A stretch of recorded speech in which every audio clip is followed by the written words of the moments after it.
मारण्यासाठी हे दोन आरोपी आले. हो बरोबर. 4 आरोपींवर म्हणजे डायरेक्ट त्यांनी पीडी आणि स्टोअर मॅनेजर यांना उचलून अपहरण केलं. 28 तारखेला त्यांच्या गाडीला वगैरे कॅमेरे असल्यामुळं ते ट्रेक झाले. त्या दोन्ही आरोपीला पकडलं. तर त्याची फिर्याद ही 29ला झाली. म्हणजे मला ह्याच्यातून हे सांगायचं आहे 29 मे 29 मेला. तर हे दोन कॅरेक्टर आहेत ना, तर आपला जो घटनाक्रम आहे नंतरचा 29/11चा, त्याच्यानंतर 6/12चा, 9/12चा, त्याच्यामध्ये कुठेही आले नाही. म्हणजे मला हे सांगायचं की पोलीस प्रशासनानं त्वरित कारवाई केल्यामुळं त्या दोघांना कळालं. त्याच्यातला एक आरोपी आणखी त्याच्यातला हा आरोपी आहे ना, अनोळखी, तो सगळ्यांच्या ओळखीचा आहे. हा ते सांगतो ना, त्याची माहिती आपण त्यांच्याकडून घेऊ, पण त्याच्यावर कुठलीही कारवाई नाही. आणि हेच इथल्या आमच्या पोलीस प्रशासनाची पद्धत आहे. इतर टाकून द्यायचं, तपासात काही सापडलं नाही म्हणायचं, त्याला सोडून द्यायचं, त्याचा पाठपुरावा देखील कोणी करत नाही.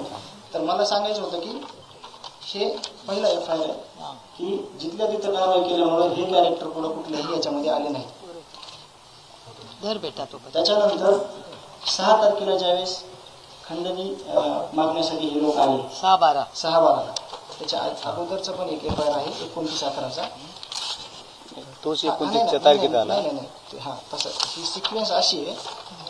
29/11ला ज्यावेळेस इथं खंडणी मागायला आले त्यांच्या नावाखाली, त्यावेळेस हे तेजच्या एका राजकीय कार्यालयात बसले होते तालुका अध्यक्षाच्या, जो की ह्याच्यातला खुनाचा आरोपी आहे विष्णू चाटे.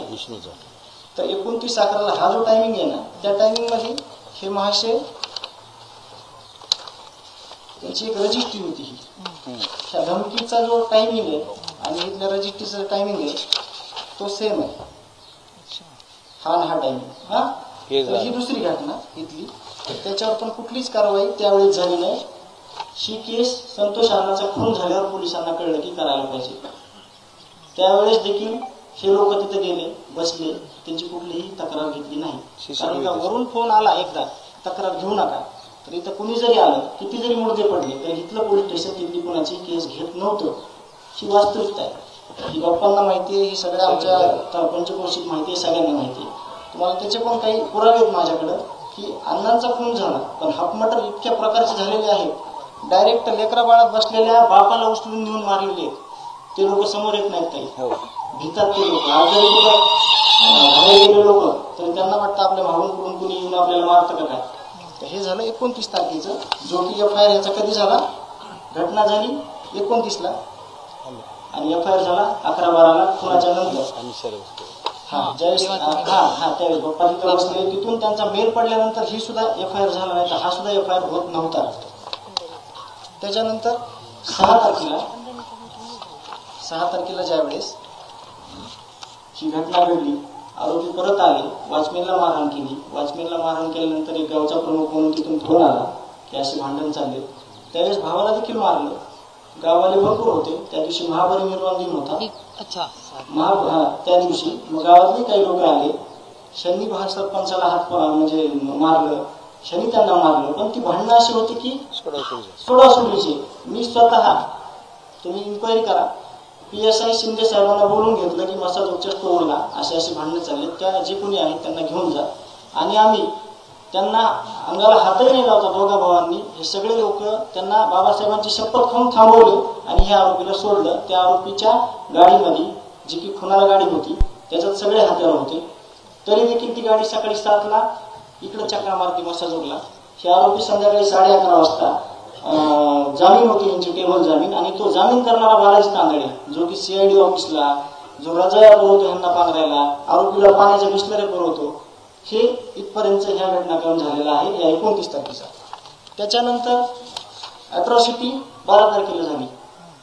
खून झाला 9 तारखेला, अॅट्रॉसिटी झाली 12 तारखेला. ही अॅट्रॉसिटी 6ची.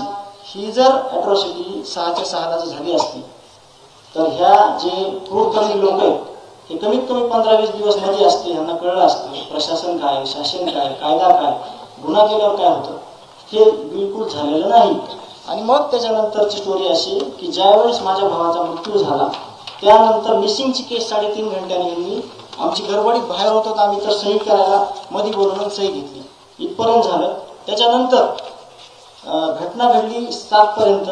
सगळे लोक गावातल्या रस्त्यावर बसले रात्रीच्या 1 वाजेपर्यंत. तोपर्यंत कुठलीही कुणी त्याच्यात फेरबदल केला नाही, कुणी पुरवणी एफआयआर घेतला नाही. रात्री 1 वाजता शब्द दिला, जे PI बल्लाळ आहेत, ऑडिओ क्लिप त्यांच्या आलेले आहेत, त्यांचे काय संबंध आहेत कोणासोबतचे, तर त्या बल्लाळांनी इथं सांगितलं की 9 वाजेपर्यंत आम्ही आरोपी तुमच्याकडे आणतो, तुम्ही आता उठा. बाया, माणसं, लेकरं, सर्वसामान्य माणसं रस्त्यावर बसलेले होते. मग सकाळी 9 वाजेपर्यंत त्यांनी कुठलीच कारवाई केली नाही. रात्री घटना घडल्यावर 10:30 वाजेपर्यंत आरोपींचे फोन चालू होते. मी स्वतः विष्णू चाटेला 12:30 वाजता फोन केला, तरी फोन चालू होता. यांनी कुणालाही ट्रेस न करता कुणालाही पकडलं नाही. हे आरोपी वाशीकडे गेले, त्याचं कारण होतं तिथं की PSI घुले नावाचे यांचे नातेवाईक होते ह्या आरोपींचे. त्यांनी सांगितलं की पुढे पोलीसच्या गाड्या आहेत, तुम्ही कोणत्या ठिकाणी गाडी थांबवायची, कुठून पळून जायचं. आणि म्हणले पुढे जंगल आहे. कुठं जंगल आहे? वाशीमध्ये जंगल आहे असं तुम्ही बघा नेटवर्क किंवा सॅटेलाइटवर, तिथं जंगल आहे का बघा. हे म्हणले जंगलात पळाले आणि तिथून निसटून गेले. हे झालं. त्याच्यानंतर मग आदरणीय मनोज दादा इथं जवळपास 4 वाजता आले होते, ते रात्रीचे 11 वाजेपर्यंत होते. त्यांनी पुरवणी एफआयआर करून घेतला. त्याच्यानंतर PM केलं. 1:30 वाजता इथं ज्यावेळेस अंत्यविधी झाला भावाचा, त्यावेळेस मनोज दादा इथं होते. जर दादा येऊन बसत नाहीत तर ह्या घटनेची सुरुवात होत नाही आणि तुम्ही देखील कोणी आमच्याकडे येत नाहीत, कारण का तिथंच विषय सगळा संपत होता. गुन्हा नोंद झाला त्या दिवशी. दुसऱ्या दिवशी 11 वाजता गुन्हा नोंद झाला. आपण बसलो त्याच्या ह्या जागेवर आपल्या, म्हणजे इतक्या भयावह म्हणजे हे प्रकरण आहे. मग पुरवणी जबाब केला. त्याच्यानंतर हा गुन्हा झाला. हा असा घटनाक्रम आहे. आता ह्याच्यातून एकच आम्हाला तुम्हाला त्याचा सारांश द्यायचा आहे की सगळी पोलीस यंत्रणा, ते SP साहेब असतील, ते PI साहेब असतील, ते LCBचे लोक असतील, ह्या लोकांनी एवढी अराजकता माजवली. हा खून हा आरोपीने केला नसून हा यंत्रणेने केलेला गुन्हा आहे असं मी त्याचा भाऊ म्हणून ठोकपणे सांगतो आणि त्याचे सगळे पुरावे देतो. ज्यावेळेस मी DYSP साहेबांना बोलतो की ये त्यांना हिंदी बोलतात ते कि ये इसका कॉल आता था क्या कभी तुमको, कभी कभार आता था क्या. बोले हमको सभी को फोन आता था. 50 ते 60 कॉल आहेत त्या दिवशी. आणि यांचे जर 6 तारखेपासून 18 तारखेपर्यंतचे जे कॉल रेकॉर्ड काढले, 1,000 कॉल निघते यांच्यासोबत. घटना घडल्यापासून 15 दिवस तरी या खुनाला कुणीही गांभीर्याने घेतलं नव्हतं ह्या लोकांनी ज्यांनी गुन्हा केला. आणि आता सगळे म्हणतात खूप संवेदनशील मुलगा आहे मी. माझा भाऊ गेलाय, माझं सगळं जे आयुष्यातलं जे होतं ते सगळं गेलं. माणूस गेल्यानंतर कुणी प्रेम दाखवतं, गाव दाखवतं, ते दाखवतं, पण मी जिवंतपणे माझ्या भावाला, माझे आई वडील, माझे जे कुटुंब आहे सगळ्यात माझा प्रमुख माणूस होता. मी त्याच्या सावलीसारखा आतापर्यंत राहत होतो. मला त्याची उणीव कशालाच भरून येणार नाही, कारण का मी त्याच्या खांद्याला खांदा लावून जे सगळं आतापर्यंत काम केलं निस्वार्थीपणे ते आम्ही दोघांनी मिळून सोबत केलं. माझा एवढा घात केलाय तर तो घात ह्या लोकांनी केलाय. आणि असे 100वर प्रकरण असते. तुम्हाला त्याच्यातला एक फोटो दाखवतो. हे लोक बिचारे यांच्या घरी कुणीच नाही लढायला. जे तुम्हाला एक उदाहरण दाखवतो. असे 100वर लोक आहेत, त्यांना अशा पद्धतीनं मारले जात आहे. केज पोलीस स्टेशन मध्ये CCTV काढायला सांगा बाप्पा. त्या दिवशी यांनी साधी यांची देखील घेतली. एकदम गरीब माणूस आहे. नाव, गाव, पत्ता, दवाखान्यात घेतलेली ट्रीटमेंट, आमच्याकडे सगळे पेपर आहेत. आम्ही टिकलोच फक्त गावाले आणि आम्ही एका गोष्टीवर की जे ह्या पोलीस यंत्रणेला 8 दिवसात पहिल्या करायचं होतं ते केलं नाही. पण आम्हाला जर तसं त्यांच्यावर भरोसा टाकून बसलो असतो तर ताई आमचं कोणी ऐकून घेतलं नसतं. आमच्याकडे सगळ्या गोष्टींचे पुरावे आहेत. सगळे CCTV हे समाजातून आलेत. काही पत्रकार बंधूंकडून आले, काही चळवळीतल्या लोकांकडून आलेत, काही गावकऱ्यांकडून आलेत. हे दुर्दैव आहे. या पोलीस स्टेशननं पहिल्या 6 दिवसात पूर्ण जिल्ह्यातले सगळे CCTV फुटेज हे हस्तगत करायला पाहिजे होते. सर्रास फिरतायत सगळीकडे आरोपी. घटना झाल्यावर पण हप्ते वसुली करतायत. आता जो कृष्ण आंधळे ना फरार, त्याच्या मित्रांनी त्याच्या वाढदिवसा दिवशी अशोक मोहिते नावाच्या डोक्यात कोयता मारला. तो लातूरच्या सह्याद्री हॉस्पिटलला ऍडमिट होता आणि त्याला आम्ही डिस्चार्ज होताना मी गेलो होतो स्वतः तिथं. एवढ्या घाबरलेल्या अवस्थेत होता तो. आणि होमगार्ड आहे तो, स्वतः होमगार्ड आहे तो.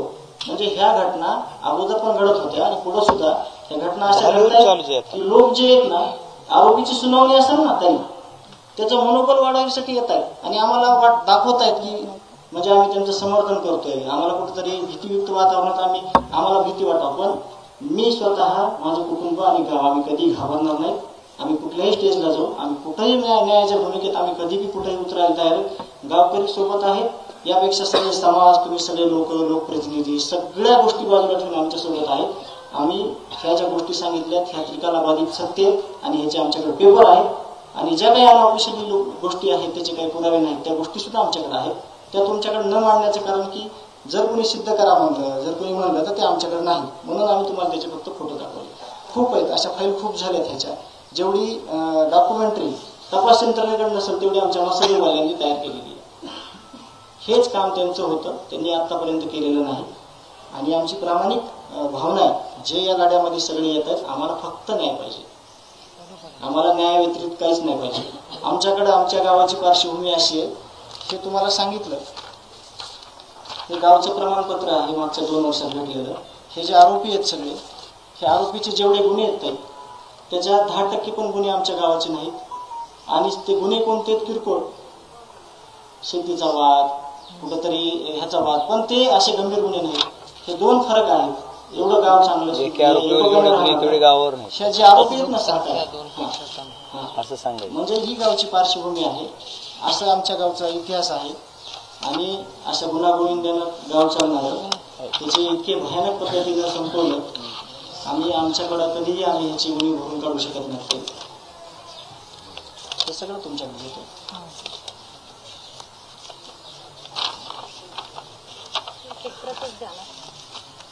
कुठंतरी पहिल्यांदा जातीवादाचा मुद्दा आणायचा बघितला तर जे काही सामाजिक क्षेत्रातले लोक आहेत दीपक काका नागरगोजे खूप चांगलं काम आहे. 1000 मुली त्यांच्याकडे अनाथ त्या सांभाळतात. त्या डॉक्टर होत आहेत इंजिनियर होत आहेत. त्या लोकांचं मनोगत आहे. फक्त गावाविषयी त्यांचं काय मत आहे हे खाली जोडलेलं आहे. आणि आताचं जे ध्वजारोहण आहे 26 जानेवारीचं जे आरोपी आहेत त्याच गावचे ते दत्ता दादा बारगाजे दत्ता भाऊ बारगाजे म्हणून त्यांचा एचआयव्हीग्रस्त मुलांसाठी विधवा महिलांसाठी एक आश्रम आहे इथं त्यांचं ते काम करतात. त्यांचे विचार जरी आपण बघितले संतोष अण्णाच्या विषयी तरी सगळं कळतंय त्या गावाचा इतिहास काय आहे. त्याच्यामध्ये एक मुद्दा राहिला 9 डिसेंबरला त्या दिवशी घटना घडली गावातले काही तरुण केस पोलीस स्टेशनला गेले पण केस पोलीसवाल्यांना दिशाभूल केली. इकडे जीवाचीवाडी म्हणून गाव आहे आणि संतोष अण्णाला चिंचोली शिवारात नेलं. पोलीसवाल्यांना सांगितलं नाही तुम्ही जीवाचीवाडीकडे शोधा म्हणजे जाणीवपूर्वक दिशाभूल केली पोलीसवाल्यांना. केस आरोपी झाले पाहिजे.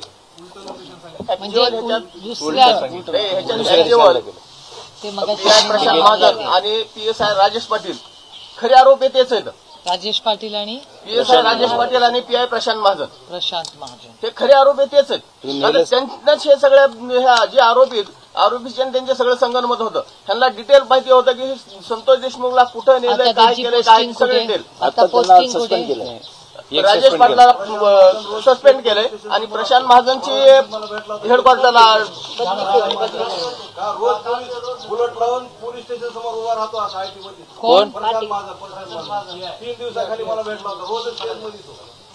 आता पोस्टिंग कुठे त्यांची हेडक्वार्टरला पोस्टिंग केलेली पण मग इथे कशी येतात ते महाजनला दिली केसला परत